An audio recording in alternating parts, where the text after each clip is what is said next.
जातिवाद का नारा देकर के सामाजिक ताने बाने को छिन्न भिन्न करने वाले लोग हैं। दूसरी तरफ राष्ट्रवाद के आधार पर एक भारत श्रेष्ठ भारत की बात करने वाली भारतीय जनता पार्टी है।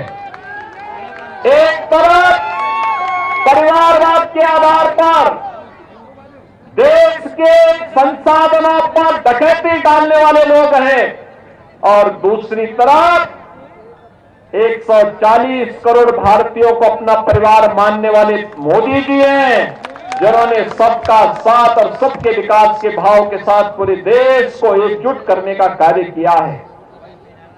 एक तरफ तुष्टीकरण की नीति पर चलने वाले वे लोग हैं जो पर्व और त्योहारों पर बैन करते थे, आपकी कांवड़ यात्रा नहीं निकलने देते थे, पर्व और त्योहारों के पहले कर्फ्यू लग जाया करता था। और दूसरी तरफ आज मोदी जी के नेतृत्व में सरकार है, न केवल कांवड़ यात्रा निकल रही है बल्कि अयोध्या में प्रभु राम के भव्य मंदिर का निर्माण का मार्ग भी प्रशस्त करती है। भाइयों, फर्क स्पष्ट है। मैं पूछना चाहता हूं, जो लोग जातिवाद के नाम पर राग अलापने का कार्य कर रहे हैं, मैं पूछना चाहता हूं, क्या ये समाजवादी पार्टी, कांग्रेस या बहुजन समाजवादी पार्टी के लोग क्या ये अयोध्या में प्रभु राम का मंदिर बना पाते? क्या ये लोग बना पाते? क्या ये गरीबों को राशन की सुविधा का लाभ दे पाते? क्या ये गरीबों को रसोई गैस का कनेक्शन दे पाते? क्या ये सुरक्षा का माहौल दे पाते? बेटी और व्यापारी को सुरक्षा देने का कार्य भी भारतीय जनता पार्टी की सरकार ने किया था। ये फतेहपुर सीकरी से ज्यादा कौन जानता है? 2017 से पहले इस पूरे क्षेत्र में, ज्यादातर क्षेत्र में सूर्यास्त होने के बाद थानों में भी ताले लग जाते थे। सामान्य नागरिकों की क्या स्थिति रही होगी, किसी से छुपा हुआ नहीं है। और इसलिए भाइयों बहनों, आज आप देख रहे होंगे अपराधी पहले तो उसने एक युक्ति निकाली थी कि चलिए सरकार जैसे आई है वैसे ही पिछली सरकारों की तरह हम भी वही करेंगे। लेकिन जब सरकार ने कहा नहीं, जीरो टॉलरेंस पर चलेंगे, या तो अपराध करना बंद करो और अपराध करोगे तो उसकी कीमत चुकाने के लिए तैयार रहो। बहनों और भाइयों, तो ज्यादातर अपराधियों ने अपनी जमानतें तुड़वा करके जेल में चले गए और अब तो कह रहे हैं भैया आप हमें जेल में भी मत भेजो। अब वहां भी जाने से भाग कर रहे हैं।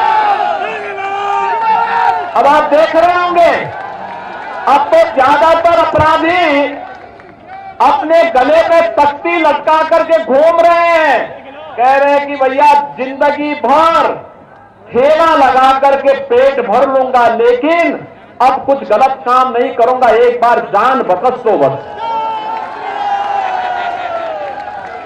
बहनों और भाइयों, ये कानून का भय अगर अपराधी और माफियाओं के ऊपर न हो तो गरीबों का, सामान्य नागरिकों और व्यापारियों का ये अपराधी और माफिया जीना हराम कर देंगे। और इसीलिए उत्तर प्रदेश जैसे राज्य में जहां हर दूसरे दिन एक दंगा होता था, कांग्रेस और समाजवादी पार्टी के दंगा पॉलिसी और कर्फ्यू की पॉलिसी को जो प्रदेश झेला हो, उस प्रदेश में अब दंगा नहीं चलेगा, कर्फ्यू नहीं चलेगा। वह प्रदेश अब उपद्रव बर्दाश्त नहीं करेगा। वह प्रदेश अपने परंपरागत उत्सव के साथ जुड़ेगा और उत्सव के साथ जुड़ने के लिए ही हम आपके पास आए हैं। ये उत्सव प्रदेश अब मोदी की गारंटी पर विश्वास करता है। मोदी जी की गारंटी वही है जो 100% होने की गारंटी देता हो। मोदी जी की गारंटी यही है जहां पर 12 करोड़ गरीबों को, गरीब किसानों को प्रधानमंत्री किसान सम्मान निधि का सौगात मिल जाता है। ये मोदी गारंटी है 4 करोड़ गरीबों के सिर को ढकने के लिए आवास मिलता है। 12 करोड़ परिवारों यानी 60 करोड़ लोगों को देश के अंदर 5 लाख रुपए की स्वास्थ्य बीमा का कवर मिलता है। 12 करोड़ परिवारों के घर में एक शौचालय बन जाता है। बहनों और भाइयों, 80 करोड़ गरीबों को देश के अंदर फ्री में राशन की सुविधा का लाभ मिलता है। यही है मोदी की गारंटी, 100% होने की गारंटी, जो नारी गरिमा का भी सम्मान करती है, देश की सुरक्षा और संप्रभुता का भी ध्यान रखती है और अयोध्या में राम मंदिर के निर्माण के लिए भी पूरी प्रतिबद्धता के साथ कार्य करती है। और इसीलिए हम सब आपके पास आए हैं। अब मोदी जी ने अमृत काल में भारत को एक नया संकल्पना दी है और वह है विकसित भारत की। बहनों और भाइयों, विकसित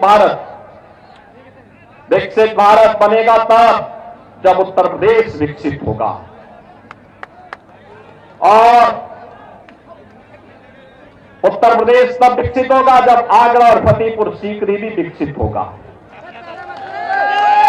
और आगरा और फतेहपुर सीकरी तब विकसित होगा जब यहां पर कमल चुनाव चिन्ह से प्रत्याशी विजयी बनकर के देश की संसद में जाएंगे। राजकुमार चाहर को भारतीय जनता पार्टी ने अपना प्रत्याशी बनाया है। भारतीय जनता पार्टी के अलावा राष्ट्रीय लोक दल, निषाद राज पार्टी, अपना दल और सुहेलदेव राजभर पार्टी ने भी उन्हें अपना समर्थन दिया है। आज मैं आपके पास आया हूं आपका आह्वान करने के लिए कि बहनों और भाइयों, राजकुमार चाहर अन्नदाता किसानों की समस्या को लेकर के पूरे देश के अंदर अन्नदाता किसानों के लिए कार्य कर रहे हैं। उन्होंने अपना पूरा जीवन अन्नदाता किसानों के लिए समर्पित किया है। मैं देखता हूं महाराष्ट्र के अंदर है, कर्नाटक के अंदर है, मध्य प्रदेश, छत्तीसगढ़, राजस्थान, बिहार, वेस्ट बंगाल, उड़ीसा, असम, तेलंगाना, इन सभी राज्यों में जाकर के अन्नदाता किसानों की समस्या को लेकर के देश के अंदर राष्ट्रीय नेतृत्व के सामने रखना और फिर उन समस्याओं का समाधान का रास्ता निकलना, जहां से प्रधानमंत्री कृषि सिंचाई योजना भी निकलती है और जहां से प्रधानमंत्री किसान सम्मान निधि की सौगात भी हमारे अन्नदाता किसानों को प्राप्त हुई है। और इसलिए बहनों भाइयों, आज के दिन पर यह आपका सौभाग्य है, राजकुमार चाहर जैसा जुझारू कार्यकर्ता आपके बीच में सांसद पद का प्रत्याशी बनकर के आया है। उनको प्रत्याशी पार्टी ने बनाया है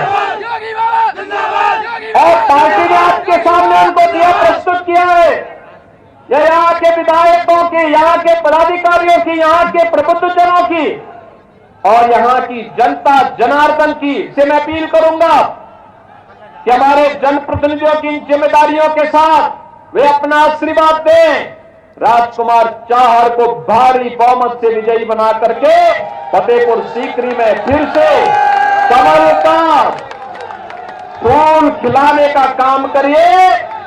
और मैं आपको आश्वस्त करता हूं, विकास के पैमाने पर जिन मुद्दों को यहां पर राजकुमार चाहर ने आपके सामने रखा है, हर घर नल योजना यहां दी जा चुकी है। सड़क के लिए जो भी प्रस्ताव जहां से आया था, सारे प्रस्ताव यहां के स्वीकृत हुए हैं और विकास के लिए कहीं भी आपको इधर उधर ताक झांक नहीं करना पड़ेगा, बल्कि सीधे सीधे विकास का कार्य इस क्षेत्र में आएगा, क्योंकि इस क्षेत्र का संबंध तो पूर्व प्रधानमंत्री सदैव अटल बिहारी वाजपेयी जी से भी है। बटेश्वर में मुझे कई बार आने का अवसर प्राप्त हुआ। आपने देखा होगा आज वहां सदैव अटल जी की स्मृतियों को जीवंत बनाए रखने के लिए कितना अच्छा कार्य हुआ। और यह कार्य, सुंदरीकरण का कार्य ही भारतीय जनता पार्टी के अभियान का हिस्सा है। और उसी अभियान के लिए आप सभी से चुनाव प्रचार अभियान का शुभारंभ हो रहा है।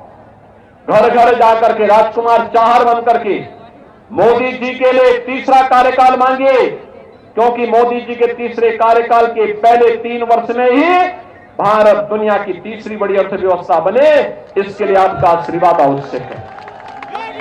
मोदी जी को जब 80 मनकों का हार उत्तर प्रदेश से भेजेंगे, उसमें फतेहपुर सीकरी का योगदान भी होना चाहिए, और इसी के लिए आपसे अपील करने के लिए मैं आपके बीच आया हूं। आप सहमत हैं? सभी लोग सहमत हैं? सभी लोग सहमत हैं? दोनों हाथ ला करके मेरे साथ बोलेंगे, दोनों हाथ, जहां तक मेरी आवाज जा रही है। भारत माता की, भारत माता की, भारत माता की, वंदे वंदे वंदे, जय श्री राम, जय जय श्री राम।